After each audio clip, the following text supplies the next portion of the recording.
எல்லாருக்கும் வணக்கம் கைஸ். இந்த வீடியோவில் நம்ம இந்த வீக் யூரோ எஸ்டேட்டை ஃபோர்காஸ்ட் பார்க்கலாம். அது மாதிரி போன வீக் என்ன நடந்துச்சுங்கிறது நம்ம ஒரு கிளான்ஸ் பார்த்துடலாம். போன வீக்கில் ஏற்கனவே இன்ஃபார்ம் பண்ணியிருந்தேன், இந்த ரீட்ரேஸ்மெண்ட்டை மார்க்கெட் பிரேக் பண்ண பிறகு இல்லை அந்த ரீட்ரேஸ்மெண்ட் வந்ததுக்கப்புறம் ஒரு செல் சினாரியோ இருந்துச்சுன்னா எடுங்க அப்படிங்கிறதையும் சொல்லியிருந்தேன். ஆனால் மார்க்கெட் வந்து எந்த ஒரு ரிவர்சல் பை சினாரியோக்கும் எந்த ஒரு ரிவர்சல் செட்டப்புமே அது கொடுக்கல. கண்டினியூஸாக ட்ராப் தான் ஆச்சு.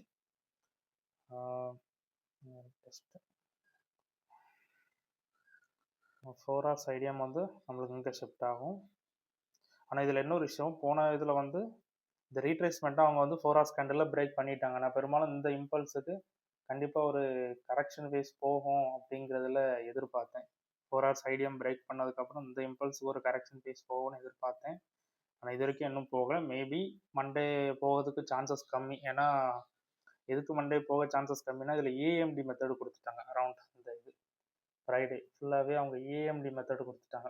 அக்குமுலேஷன், மேனிகுலேஷன், டிஸ்ட்ரிபியூஷன் ரெண்டு செக்ஷனை அக்குமுலேட் பண்ணிவிட்டு லண்டன் செக்ஷன் முடியச்சில் மேனிகுலேட் பண்ணி நியூயார்க் செக்ஷன் ஓப்பன் வச்சில் மார்க்கெட் வந்து டிஸ்ட்ரிபியூட் ஆகிட்டு. இது வந்து கரெக்டாக இது நமக்கு இது ஒரு பவர்ஃபுல் சப்ளை ஜோனாக, ஃபோர் ஹவர் சப்ளை ஜோனாக இது ஆக்ட் ஆகும். ஆனால் இது எப்போ ஆக்ட் ஆகுங்கிறது தெரியாது. பெரும்பாலும் கீழே இருக்க ஃபோர் ஹவர்ஸ் லோ இருக்குல்ல, கீழே மேஜர் லோ, கீழே ஃபோர் ஹவர்ஸ் லோ இருக்குது. அந்த லோவை பெரும்பாலும் அவங்க பிரேக் பண்ணதுக்கப்புறம் பெரும்பாலும் இந்த சப்ளை ஜோன் வந்து இந்த மேஜர் லோ நான் இருக்குது, ஃபோர் ஹவர்ஸ் லோ நான் மார்க் பண்ணியிருக்கேன். Around 13912 value. இந்த ரேஞ்சில் மார்க்கெட் வந்து பிரேக் பண்ண போது கண்டிப்பாக இந்த இம்பல்ஸுக்கு ஒரு கரெக்ஷன் பேஸ் அவங்க கொடுப்பாங்க. அரவுண்ட் இந்த இம்பல்ஸுக்கு இது என்ன பிரேக் ஆகலை, ஃபோர் ஹவர்ஸ் பிரேக் ஆனால் இந்த இம்பல்ஸுக்கு ஒரு கரெக்ஷன் பேஸ் கொடுக்கும்போது இந்த சப்ளை ஜோன் மார்க்கெட் இங்கே நிற்குங்களா, இங்கே இதை பிரேக் பண்ணி இந்த சப்ளை ஜோனில் டேப் ஆகி கூட கீழே ரிவர்ஸ் ஆகலாம். அதையுமே நம்ம வாட்ச் பண்ணிக்கிடணும். அந்தந்த இது ரேஞ்சில் இருக்கேன். பெரும்பாலும் இந்த சப்ளை ஜோன்ஸ் இது வந்து மேஜர் சப்ளை ஜோன். இந்த சப்ளை ஜோன் வந்து ரொம்ப பவர்ஃபுல்லாக இருக்கும். ஏன்னா நான் நேற்று லைவாகவே இதை நான் பார்த்தேன், அதை வச்சு சொல்கிறேன். இந்த ஃபோர் ஹவர் சப்ளை ஜோன் அதே மாதிரி இப்போ இந்த ஸ்ட்ரக்சரை நம்ம பார்த்துக்கிட்டேன் அப்படின்னா டே கேண்டில் அவங்க இன்னும் க்ளோஸ் வைக்கலாம். ஆனால் ஃபோர் ஹவர்ஸில் க்ளோஸ் வச்சுட்டாங்க. இப்போ பெரும்பாலும் ஃபோர் ஹவர்ஸில் க்ளோஸ் வச்சுருந்தாங்களே பெரும்பாலும் மார்க்கெட்டை கீழே எக்ஸ்ட்ரீம் எடுத்துகிட்டு வந்துருவாங்க. அதுதான் இந்த இடத்துல ஏஎம்டி மெத்தட் கொடுத்துருந்தாங்க. மறுபடியும் செல்லர்ஸ் தான் ஸ்ட்ராங்காக இருக்கும், பையர்ஸ் வீக்காக தான் இருக்காங்க அப்படிங்கிற ஒரு சினாரியோக்கு தான் அவங்க அதில் இந்த ஏஎம்டி மெத்தட் கொடுத்துருந்தாங்க. அதே மாதிரி நான் போன வீக்குக்கு முந்தின வீக் சொல்லியிருந்தேன், பெரும்பாலும் டே ஐடியம் ஃபார்ம் பண்ணுறாங்களான்னு பாருங்கள். அந்த டே ஐடியம் ஃபார்ம் பண்ணும்போது ஃபோர் ஹவர்ஸ் ஐடியமாக அவங்க பிரேக் பண்ண மாட்டாங்க. ஏன்னா ஃபஸ்ட் வந்து நம்மளுக்கு காமிப்பாங்க, நாங்கள் டே ஐடியமும் ஃபார்ம் பண்ணுறோம் அப்படிங்கிறத ஃபஸ்ட்டு காமிச்சு அந்த ஒரு ஒரு பை ஒரு செல் கேண்டில் மேலே நம்மளுக்கு ப்ரைஸை புல் பேக் மாதிரி ஃபார்ம் பண்ணுவாங்க. அது வந்து நம்ம ஃபோர் ஹவர்ஸ் நம்ம ஃபோர் ஹவர்ஸ் ஐடியம் எடுத்தால் தான் புல் பேக்குங்கிறது ஃபஸ்ட்டு ஃபார்ம் பண்ண மாட்டாங்க. ஃபஸ்ட் நம்மளுக்கு காமிப்பாங்க ஃபோர் டே ஐடியமும் நாங்கள் ஃபார்ம் பண்ணுறோம் அப்படிங்கிறது காமிச்சதுனால மேஜர் இது வந்து நம்மளுக்கு ஒரு டே ஐடியமாக ஆக்ட் ஆகும். மேஜர் ஃபோர் ஹவர்ஸ் ஐடியமும் நம்ம கன்சிடர் பண்ணிக்கலாம். இல்லைன்னா டே ஐடியம் கன்சிடர் பண்ணிங்கன்னா உங்களுக்கு கொஞ்சம் ஈஸியாக இருக்கும், ரொம்ப கன்ஃபியூஸ் பண்ணிக்காண்டாம். இது நம்மளுக்கு டே ஐடியமாக சேஞ்ச் ஆகும். அப்போ டே ஐடியம் இப்போ ஒரு மேஜர் ஸ்ட்ரக்சரில் மார்க்கெட் ஃபோர் ஹவர்ஸ் ஐடியமோ 15 மினிட்ஸ் ஐடியமோ 1 ஹவர் ஐடியமோ எந்த ஐடியம் மேஜராக ஃபார்ம் ஆகி வருதோ அந்த ஐடியம் எடுக்கிற வரைக்கும் மார்க்கெட் வந்து ரிவர்ஸ் ஆகாது. அதே சினாரியோ தான் இது. இப்போ இதில் வந்து மேஜர் ஸ்ட்ரக்சர் டே ஐடியம் ஃபார்ம் பண்ணுறாங்க. அப்போ அந்த டே ஐடியம் எடுக்கிற வரைக்குமே மார்க்கெட் வந்து ரிவர்ஸ் ஆகாது. என்னதுதான் இதில் ஏஎம்டி மெத்தட் அவங்க கொடுத்துருந்தாலுமே ஃபர்ஸ்ட் டார்கெட் நம்ம இந்த டே ஐடியம் வரதான் வைக்கணும். இந்த டே ஐடியம் எப்போ அவங்க டே கேண்டில் பிரேக் பண்ணுறாங்களோ அதுக்கு பிறகு தான் ஒரு ரீடெஸ்ட்டை பார்த்து பை சினாரியோ போகணும். இப்போ ஏஎம்டி மெத்தடோ ஃபோர் ஹவர்ஸ் ரிவர்சல் பேட்டர்னோ இல்லை என்கல்ஃபிங் என்னது கொடுத்தோம்னாலும் மார்க்கெட் எந்த டைரக்ஷனில் வருது, ஸ்ட்ரக்சர் ஃபார்மேஷனில் வருது. அப்போ மேஜர் ஸ்ட்ரக்சர் எது இருக்குங்கிறத பார்க்கணும். அப்போ அதை பிரேக் பண்ணுற வரைக்குமே நம்ம ஹோல்ட் பண்ணி அதுலேருந்து ரீடெஸ்ட் எடுக்கணும். இல்லை என்ன செய்வாங்க, மேலே வரைக்கும் வருவாங்க, ஒரு லிக்விடிட்டி சேவ் மாதிரி பண்ணிவிட்டு மார்க்கெட்டை கீழே எடுத்துகிட்டு போயிடுவாங்க. அப்போ நமக்கு எஸ்எல் அடிக்கிறதுக்கும் சான்சஸ் ரொம்ப அதிகம். அதுக்காண்டி தான் நான் உங்களுக்கு இந்த ஸ்ட்ரக்சர்ஸை கொஞ்சம் இந்த வீக்கில் இந்த போன 2-3 வீடியோஸ்லாம் உங்களுக்கு ஸ்ட்ரக்சரை கொஞ்சம் இம்பார்ட்டன்ஸ் கொடுக்குறது அதனால தான். மேபி கண்டிப்பாக ரீடெஸ்ட்மெண்ட்டை உடச்சிட்டு மேபி மார்க்கெட் கண்டிப்பாக மேலே இருக்க இம்பல்ஸுக்கு ரீடெஸ்ட் போகுமான்னு கேட்டால் கொஞ்சம் டவுட் தான். ஏன்னா ஏஎம்டி ஃபார்ம் பண்ணியிருக்காங்க. மேபி மார்க்கெட் இதில் ஒரு சப்ளை ஜோனும் இருக்குது, 4 ஹவர் சப்ளை ஜோனும் இருக்குது. இது டேயோட ஐடியம் இதெல்லாம் அதேமாரி 4 ஹவர்ஸுக்கு மைனர் ஐடியமும் உள்ள ஃபார்ம் பண்ணியிருக்காங்க. அரவுண்ட் இந்த ரேஞ்ச் இந்த ரேஞ்ச் அது. இது 4 ஹவர்ஸோட மைனர் ஐடியம். அப்போ 15 மினிட்ஸோட ஹையாக இது ஆக்ட் ஆகும். அது மாதிரி நேற்றே 15 மினிட்ஸ் ஐடியம் எடுத்தோன்னே 15 மினிட்ஸ் ஹை வந்து ஆக்ட் ஆகிருக்கும். அது 15 மினிட்ஸ் ஹைவாகவே இருக்கட்டும். இது வந்து இப்போ 4 ஹவர்ஸ் ஐடியாமாகவே கன்சிடர் பண்ணிக்கிடுங்க. ஏன்னா 4 ஹவர்ஸ் ஐடியம் தான் நம்ம ரெண்டுமே கன்ஃபியூஸ் பண்ணிக்கூடாது. அதனால் இது 4 ஹவர்ஸ் ஐடியம், 15 மினிட்ஸ் ஐடியம் இன்னும் கீழே ஃபார்ம் பண்ணுவாங்க. மேபி மார்க்கெட் கண்டிப்பாக 4 ஹவர்ஸ் ரீட்ரேஸ்மெண்ட்டை அது பிரேக் பண்ணதால ரிவர்சல் கொடுக்கும்னு எதிர்பார்த்தோம். ஆனால் கண்டிப்பாக அது கொடுக்காது. ஏன்னா இதில் ஏஎம்டி ஃபார்ம் பண்ணதுனால. அதுமாதிரி இந்த வீக்குமே மார்க்கெட் செல்லு தான், அதில் எந்த சேஞ்சுமே இல்லை.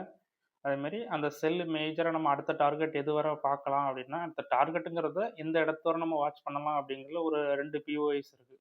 இதில் ஒரு பிஓஐ இருக்குது. ஆனால் இந்த பிஓஇ இது ஒரு கொஞ்சம் மேஜர் சப்ளையாக ஆக்ட் ஆகும் இந்த பிஓஇ.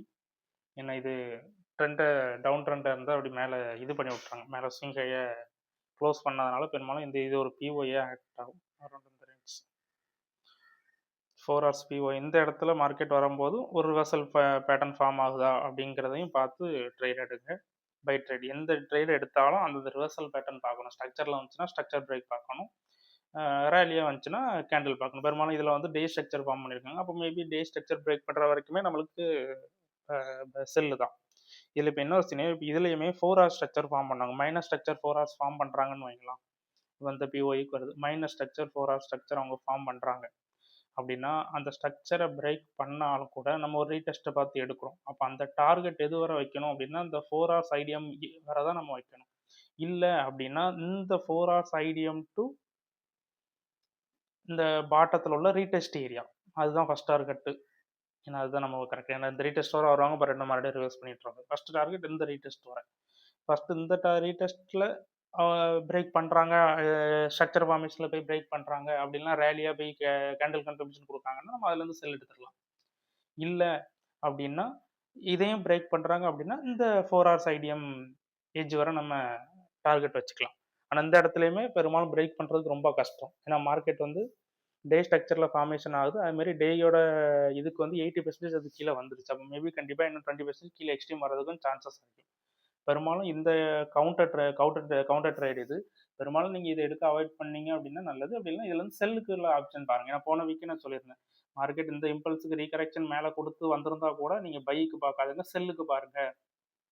அரௌண்ட் இந்த இம்பல்ஸுக்கு நினைக்கிறேன். ஆமாம், இந்த இம்பல்ஸுக்கு மார்க்கெட் கண்டிப்பாக ரீடெஸ்ட்டு கொடுத்துச்சுன்னா கூட நீங்கள் பைக்கு பார்க்காதுங்க, செல்லுக்கு பாருங்கள் அப்படிங்கிற ஒரு கன்ஃபர்மேஷன் பார்த்து நீங்கள் செல்லுக்கு ட்ரை பண்ணுங்கள் அப்படின்னு தான் சொல்லியிருந்தேன். ஏன்னா கவுண்டர் ட்ரேடு வேண்டாம், எனக்கு கவுண்டர் ட்ரேட்லாம் இருக்குன்னு நல்ல எக்ஸ்பீரியன்ஸ் வேணும்.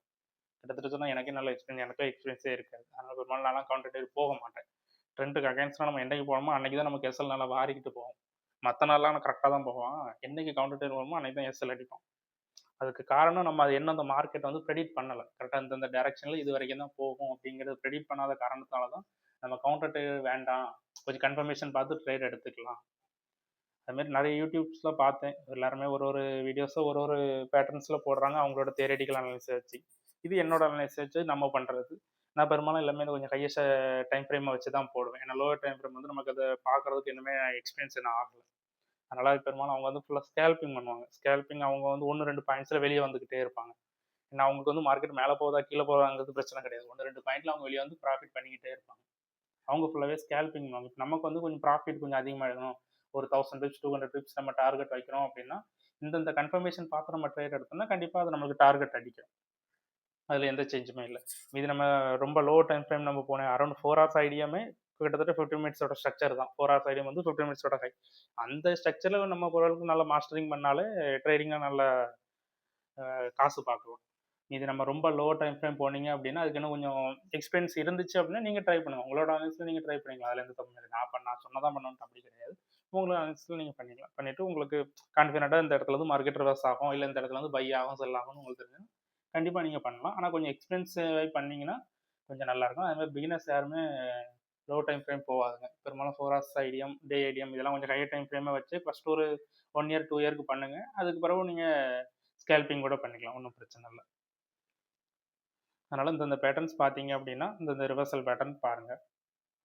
அதுமாரி மேபி மார்க்கெட் கண்டிப்பாக நெக்ஸ்ட் டார்கெட் வந்து இந்த இதில் இன்னொரு இது என்னதுன்னா, இது வந்து ஒரு டேயோட ரீடெஸ்ட் ஏரியா தான். இந்த ஓவரால் இம்பல்ஸுக்கு ரீடெஸ்ட் ஏரியா தான். இப்போ என்னோட தேவைப்படி பெரும்பாலும் ரீடெஸ்ட் வந்துருச்சு. இப்போ இதுலேருந்து ஒரு இம்பல்ஸ் இருக்கு. இந்த இம்பல்ஸ்க்கு அவங்க இன்னும் டே கேண்டில்ல க்ளோஸ் வைக்கல. ஆனால் 4 ஹவர்ஸ் க்ளோஸ் வச்சுட்டாங்க. இப்போ டே கேண்டில்ல அவங்க இன்னும் க்ளோஸ் வைக்கல அப்படின்னு டே கேண்டில்ல பெரும்பாலும் அவங்க இன்னும் க்ளோஸ் நாளைக்கு மண்டே பெரும்பாலும் வைக்கலாம். வச்சிருந்தா கூட இந்த இம்பல்ஸ் இல்லைன்னா இந்த 70% ரேஞ்சில் நான் இதுதான் இந்த வீடியோவில் சொல்லணும்னு இருந்தேன். அரவுண்ட் இந்த 70% ரேஞ்சில் வந்து பிஓயும் இருக்குது. இந்த ரேஞ்சிலேருந்து மார்க்கெட் கண்டிப்பாக ஒரு கரெக்ஷன் பேஸ் போகலாம். அரவுண்ட் நான் இந்த பிஓஇஸ் இந்த 4 ஹவர்ஸ் பிஓஇ மார்க் பண்ணியிருக்கேன். அதுவும் இந்த மார்க்கெட் ரீடெஸ்ட் ஏரியா 70%. எதுக்காக வந்து 70 to 80% சொல்கிறேன் அப்படின்னா, மார்க்கெட் இந்த டேயோட லோ டு இந்த ஹை நம்ம ரீடெஸ்ட் பார்க்கும்போது இதுலேருந்து திரும்பின ரேஷியோ வந்து இந்த 70% தான். அரவுண்ட் இந்த ரேஞ்ச் இருக்கு பாருங்க. இந்த 70% வரை தான் அவங்க ட்ராப் பண்ணிட்டு மார்க்கெட்டை மறுபடியும் மேலே எடுத்துகிட்டு போனாங்க. அரவுண்ட் இந்த ரேஞ்ச் மேபி கண்டிப்பாக இந்த இதுலேயும் ஒரு சினாரியோ நடக்கலாம் அப்படிங்கிற ஒரு சான்ஸ். ஏன்னா நம்ம பையே செல்லே பார்த்துட்டு இருந்தால் செல்லே கீழே அந்த ட்ராப் ஆகிட்டு இருக்குமான்னு கேட்டால் தெரியாது. ஆனால் நம்ம இதுலேருந்து ஒரு எக்ஸ்பெக்ட் பண்ணலாம் அந்த 70%. அதனால தான் உங்களுக்கு இந்த பிஓஎஸும் மார்க் பண்ணியிருக்கேன். இப்போ இந்த இதில் இருந்துமே நம்மளுக்கு 4 ஹவர்ஸ் கண்டிப்பாக ஒரு மைனஸ் ஸ்ட்ரக்சர் ஃபார்ம் பண்ணுவாங்க. 15 மினிட் ஸ்ட்ரக்சர்லாம் ஃபார்ம் பண்ணால் ட்ரேட் எடுக்காதுங்க. செல் ட்ரேடு பாருங்கள். கவுண்டர் ட்ரேட் செல் ட்ரேட் ஆப்ஷன் மேலே இருந்துச்சுன்னா செல்லுக்குள்ளே எடுங்க. இல்லை 4 ஹவர்ஸ் இதில் மைனர் ஐடியம் ஃபார்ம் பண்ணுறாங்கன்னா அந்த ஐடியமாக அவங்க பிரேக் பண்ணிட்டு ஃபர்ஸ்ட் டார்கெட் வந்து இந்த ஓவரால் இம்பல்ஸுக்கு ஒரு ரீகரெக்ஷன். இப்போ நம்ம ஃபர்ஸ்ட் டார்கெட் வைக்கலாம் எங்கே வைக்கலாம் அப்படின்னா, இந்த ஓவரால் இப்போ இதுலேருந்து மார்க்கெட் ரிவர்ஸ் ஆகுது அப்படின்னா இந்த ஓவரால் இம்பல்ஸுக்கு ஒரு ரீகரெக்ஷன் தான். அதுவும் இந்த டே ஐடியமும் கிட்டத்தட்ட ரெண்டுமே ஒரே மீட் ஆஃபில் தான் மீட் ஆகுது. அதையுமே நீங்கள் வாட்ச் பண்ணிக்கணும். பெரும்பாலும் அவங்க என்ன செய்வாங்க, இந்த டே ஐடியம் இந்த இது வரைக்கும் வருவாங்க. மேபி இதுலேயும் ஒரு சப்ளை ஜோனும் இருக்குது. டே ஐடியம் கிட்டேயும் ஒரு மேஜர் சப்ளையும் இருக்குது. பெரும்பாலும் அந்த சப்ளை கூட டேப் ஆகிட்டு கூட ரிட்டர்ன் அவங்க கீழே வரலாம். ஆனால் அந்த இடத்துலேருந்து மார்க்கெட் மேலே போகுது அப்படின்னா கண்டிப்பாக 4 ஹவர்ஸ் மைனஸ் ஸ்ட்ரக்சர் கண்டிப்பாக இருக்கணும். 15 மினிட் ஸ்ட்ரக்சரை பார்த்து யாரும் ட்ரேட் எடுக்காதுங்க. அது என்றைக்குமே கொஞ்சம் ரிஸ்க் தான். அதனால் 4 ஹவர்ஸ் சப்ளையை கண்டிப்பாக பார்த்துட்டு எடுங்க. அதுமாதிரி இதில் ஏஎம்டி இருக்குது. இதுவும் ஒரு சப்ளை ஜோன் தான். இந்த சப்ளை ஜோனும் அவ்வளோ சீக்கிரம் அவங்க ஃபெயிலியர் பண்ண மாட்டாங்க. இப்போ ரிட்டர்ன் மார்க்கெட் இந்த இடத்துல இந்த ரிவர்ஸ் ஆகுது. இப்போ இது வந்து மேஜர் சப்ளை ஜோன். இப்போ இந்த இடத்துலேருந்து மார்க்கெட் ரிவர்ஸ் ஆகுது அப்படின்னா இந்த சப்ளை ஜோனை பிரேக் பண்ண மாட்டாங்க அவ்வளோ சீக்கிரத்தில். அப்போ என்ன செய்வாங்க, கண்டிப்பாக மார்க்கெட் எங்கே வரும், கீழே எக்ஸ்ட்ரீம் தான் வரதுக்கு சான்சஸ் இருக்குது. 4 ஹவர்ஸ் ஐடிஎம்ஐ ஃபார்ம் பண்ணி அவங்க கீழே வரலாம். இன்டர்மீடியேட் அவங்க வந்து இதில் 4 ஹவர்ஸ் ஐடிஎம்ஐ நம்ம ஃபார்ம் பண்ணியிருந்தா கூட இப்போ நெக்ஸ்ட் இதில் வந்து 4 ஹவர்ஸ் ஐடிஎம் போய் அவங்க பிரேக் பண்ணால் கூட நீங்கள் போய் பை ட்ரேட் எடுக்கக்கூடாது. ஏன் எடுக்கக்கூடாதுன்னா அவங்க மேஜர் டைப்லையும் வந்து ஐடிஎம் வந்து 1 டே ஐடிஎம் ஃபார்ம் பண்ணுறாங்க. டே ஐடிஎம் ஃபார்ம் பண்ணியிருக்காங்க. அப்போ டே ஐடிஎம் நம்ம ஃபார்ம் பண்ணால் நம்ம அதை தான் கன்சிடர் பண்ணிக்கணுமே தவிர இதை கன்சிடர் பண்ணக்கூடாது. இப்போ இதில் டே ஃபார்ம் பண்ணுறாங்க அப்படின்னா அந்த டே ஐடிஎம் டு இந்த பாட்டம், இப்போ இந்த டே ஐடிஎம் இதில் இருக்குது, இந்த பாட்டம் வர ஒரு கரெக்ஷன் பேஸில் வேணால் நம்ம ஒரு ட்ரேட் எடுத்துக்கலாம். டே ஐடிஎம் இதில் இருக்குன்னா அப்போ நம்ம இந்த இதில் வந்து இது வரைக்கும் ஒரு கரெக்ஷன் பேஸ் நம்ம எடுத்துக்கலாம். எதுக்காக இந்த இது சொல்கிறேன்னா நம்ம இப்போ ஒரு 2 வீக்ஸ் முன்னாடி இந்த இடத்துல என்ன இருக்கு பாருங்க, இதில் வந்து அவங்க டே ஐடிஎம் வந்து ஃபார்ம் பண்ணிட்டாங்க. நான் வந்து அதை வந்து கவனிக்கல, இவங்க டே ஐடிஎம் தான் ஃபார்ம் பண்ணுறாங்களான்ட்டு கவனிக்கல. ஆக்சுவலாக இது ஒரு ஸ்ட்ரக்சர் மாதிரி தான் எனக்கு தெரிஞ்சு. அதனால நான் இதை டே ஐடிஎம்மாக கன்சிடர் பண்ணாமல் எடுத்ததுனால எனக்கு இந்த இடத்துல நமக்கு எஸ்எல் அடிச்சு. அவங்க ஏன் இதே மாதிரி லிக்விடிட்டி ஃபார்ம் ஏன் இதுலேயும் பண்ணக்கூடாது, இதில் டே ஐடிஎம் ஃபார்ம் பண்ணியிருக்காங்க, அப்போ ஏன் இதுலேயும் பண்ணக்கூடாதுங்கிற கான்செப்ட் எனக்கு அதுக்கு பிறகு தான் தெரிஞ்சு. அதனால தான் நமக்கு இந்த இடத்துல ஒரு எஸ்எல் அடிச்சு. அதே இதுதான் இந்த இடத்துல நம்ம அதே மிஸ்டேக் பண்ணிடக்கூடாது. அதனால டே ஐடிஎம் ஃபார்ம் பண்ணியிருக்காங்க. மேபி அடுத்த டே ஐடிஎம் கூட ஃபார்ம் பண்ணலாம். ஃபார்ம் பண்ணி கூட மார்க்கெட் எடுக்கலாம். அதுமாரி 4 ஹவர் ஸ்ட்ரக்சர் ஐடிஎம் ஃபார்ம் பண்ணி பிரேக் பண்ணால் கூட அந்த டே ஐடிஎம் ரீடெஸ்ட் வர நீங்கள் வைங்க. ஏன்னா மேபி இந்த ஸ்ட்ரக்சர் இந்த இம்பல்ஸ் அரௌண்டு நான் இதில் 4 ஹவர்ஸ் ஐடிஎம்மும் டே ஐடிஎம்மும் ஃபார்ம் பண்ணி கீழே வந்திருந்தாங்களா, அதே சினாரியோ தான் அவங்க இதுலேயும் ஃபார்ம் பண்ணுறதுக்கும் சான்சஸ் அதிகமாக இருக்குது அப்படின்னு சொல்கிறேன். அதனால் இப்போ இந்த வீடியோவில் உங்களுக்கு வேறு எதுவும் டவுட் இருந்துச்சு அப்படின்னா நீங்கள் கீழே கமெண்ட் பண்ணுங்கள், நான் உங்களுக்கு எக்ஸ்பிளைன் பண்ணுறேன். ஏன்னா ரிவர்சல் பேட்டர்ன் ஃபார்ம் ஆகல, அது வரைக்கும் செல் ஆப்ஷன் தான்.